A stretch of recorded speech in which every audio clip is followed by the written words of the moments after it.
राजा मान भितर राजा होउछन्ति आम कालिया शांत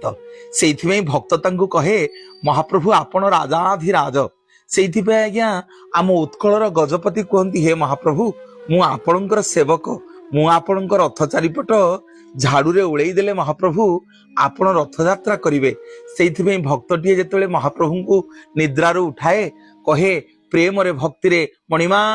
निद्रारु उठिबा हऊ मणिमा एथर खाइबा हेउ मणिमा एथर शयन करने को जातु से महाप्रभु कोटि कैवल्यनाथ कालिया शांत प्रत्येक वर्ष पौष मासरे पुष पूर्णमी रे महाप्रभु राजाभिषेक होती पुष्याभिषेक होती सुनार बेशरे दर्शन दियंती पौष पूर्णिमा रे रत्न सिंहासन रे जो भक्त पौष पूर्णिमा दिन जगन्नाथ राजाधिराज बेश सुना बेश को दर्शन करिवो कोटी जन्मर पाप महाप्रभु मुक्ति कर दियंती एवं एई मासरे ओडिया घरे गोटे